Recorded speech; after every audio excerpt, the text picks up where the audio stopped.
What's on the docket today? What will we document? Hello and welcome to Doll Doc.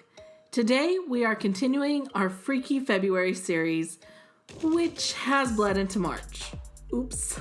Today's doll will be another favorite movie monster of mine, but this time with a modern twist. Let's make a zombie, but not just any zombie. What won't let some trends die? They seem to bring things back from the dead? VSCO girls. That's right, today's doll will be a VSCO Zombie. I started by choosing my base head. Once I removed the factory paint with pure acetone, I sketched out where I wanted her zombie wounds. Then I used a sharp X-Acto knife to cut a hole in her skull, also to cut out one of her eye sockets, and made some gouges and scrapes in her skin.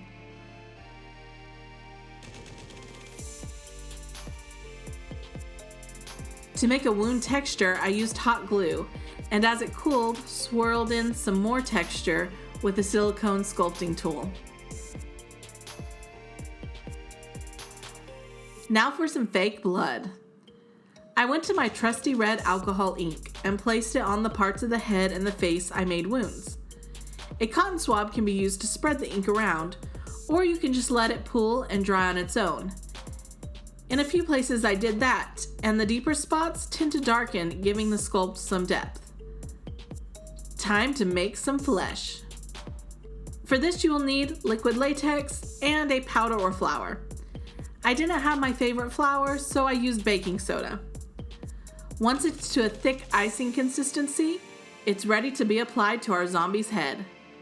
I used a wooden craft stick and some silicone sculpting tools to apply the paste. To help smooth out the paste, just dip your tools into some liquid latex.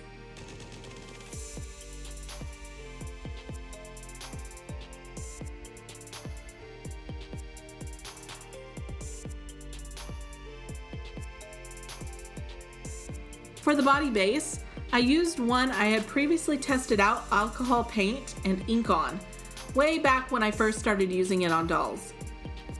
As I was cleaning it off, I actually liked the patchy colors left behind and decided to keep some of the paint on the body. A zombie's skin needs to look rotting, so I'm going to apply a layer of liquid latex to the body with a cotton swab.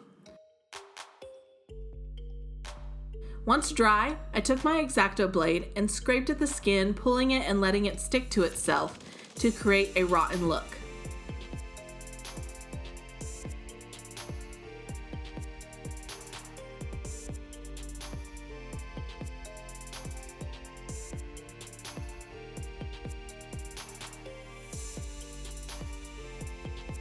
Now for more fake blood.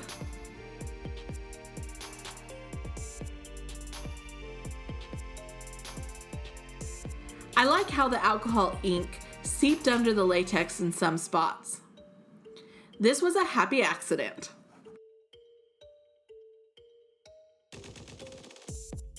She still needed a little more freaky factor, so I made some thin sheets of latex and stretched them around her body. Since I hadn't powdered her yet, the latex strips stuck right to the base layer. Latex sticking to itself can be a blessing sometimes and not only a curse.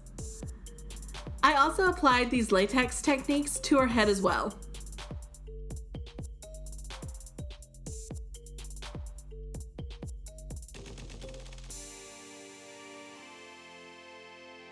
Once I was happy with everything, I brushed some baby powder onto the latex to take away the stickiness and put her head back on her body. If you want to use watercolor pencils with this, don't put latex over the areas you want to draw. Since I hadn't left her eyes latex free, I decided to try doing them with some acrylic paints, doing the best I could. I just got in some new detail brushes, so hopefully if I use acrylic paints in the future for the eyes, it will be a little easier to get the detail I want. Even though I didn't use watercolor pencils, I still gave her a good coat of MSC.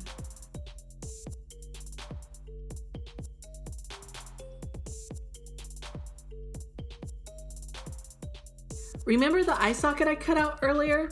Well, let's make the eye that was supposed to be there. I used paper clay to make some spheres that would be light enough to hang from the socket.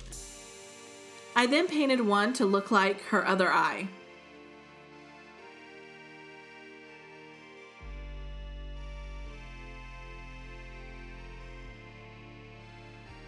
I used latex and hot glue to attach it to the socket and gave the attachment a coat of red alcohol ink.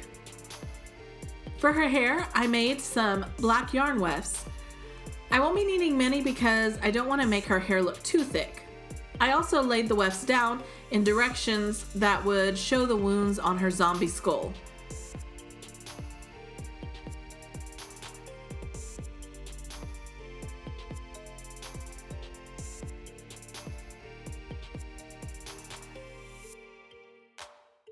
Once her hair was on, I styled it into a messy bun and added a galaxy scrunchie to complete the VSCO hair look. This is my treasure chest. It's where I keep odds and ends of things I use for dolls. For this VSCO Zombie, I'll be using a scrap piece of chipboard, 2 caps from old watercolor brushes, 2 halves of some snaps, and a metal piece from a picture hanging kit I had. Let's make something every VSCO girl needs. A Starbucks drink, but not any drink, a pink drink. I start by creating a straw out of a toothpick that I clipped and glued it to one of the snap halves. I then sculpt the top of the lid with some air dry paper clay. I cut the watercolor brush lid to the size I wanted and filled the bottom with hot glue. Then I made the contents of the cup on the computer and glued it onto the cap. Next, I glued a strip of note card to the edge of the lid so it would fit around the cup. I ended up shortening it some. I'll be adding in a loose magnet before gluing the lid to the cup. I placed magnets in the doll's hands, and I want the magnet in her cup to be free so it can stick to either hand. After the lid was painted and glued on, I colored the straw with a green Sharpie and used a cotton swab to apply some brown soft pastels to give the cup a dirty look. After all, it has been buried in the ground with a zombie. Finally, I just sealed everything with gloss varnish. What's another VSCO staple? A hydro flask. I made the top out of the second snap piece, the metal piece I don't know the name of, and some paper clay. I also trimmed off the end of the cap and filled it with more paper clay, trying to keep it light. Using some note card pieces, I made the watercolor brush cap less of a cone shape and more of a straight-sided cylinder.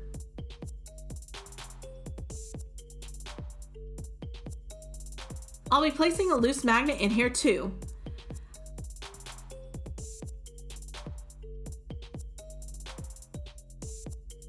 I used a dome of hot glue to seal off the top of the hydro flask and created some fun zombie-themed stickers to put on the background. Once this flask was painted, I glued on the background I made and screwed the cap onto the flask, securing it with some glue. I used soft pastels again to dirty it up, and this time sealed it with a chalkboard finish Mod Podge. The containers didn't look dirty enough to have been dragged out of the ground with a zombie. So I mixed some brown pastel powder with chalkboard finish Mod Podge and dabbed it on for a fake mud effect.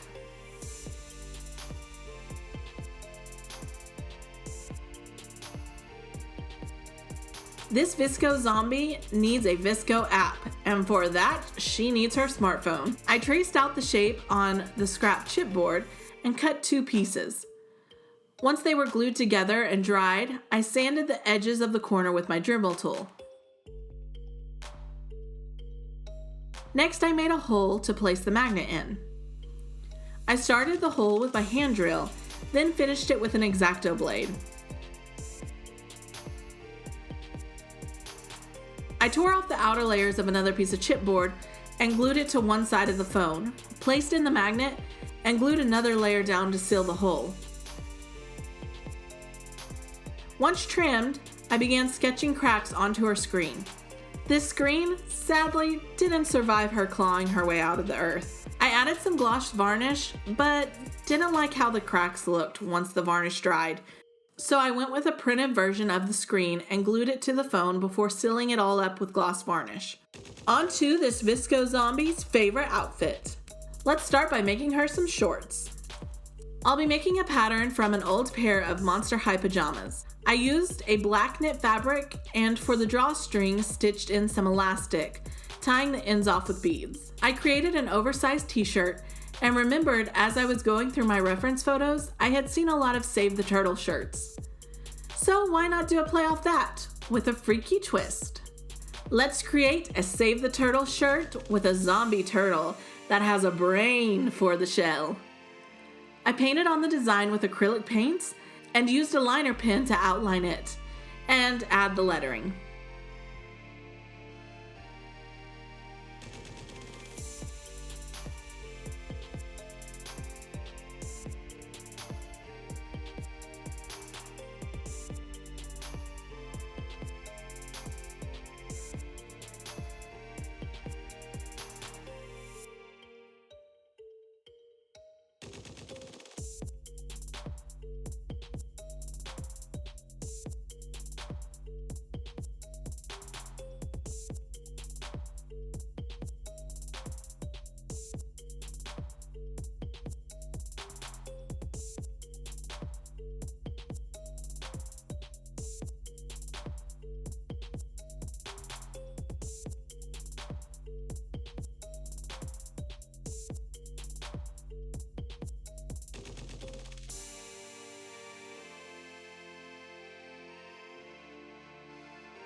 Even with the fraying I made on the sleeves and bottom of the shirt, it was still too new looking.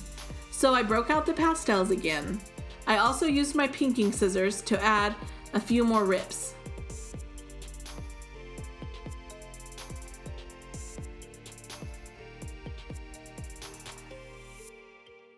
Uh-oh, I almost forgot about our footwear. No VSCO Zombie can be complete without some Birkenstocks. Luckily, I found a pair of Monster High shoes that already had 2 straps on them. All I needed to do was use my X-Acto blade and a Dremel to modify those shoes into the shape I wanted and give them a nice painting of acrylic paint with some more fake mud. Now she is complete. Bringing trends back from the dead, this VSCO Zombie just won't die. Well, at least now she's among some freaky friends. If you like this video, please claw that like button and slash that subscribe. Don't forget to make that notification bell undead too. Thanks for watching and keep creating. Bye!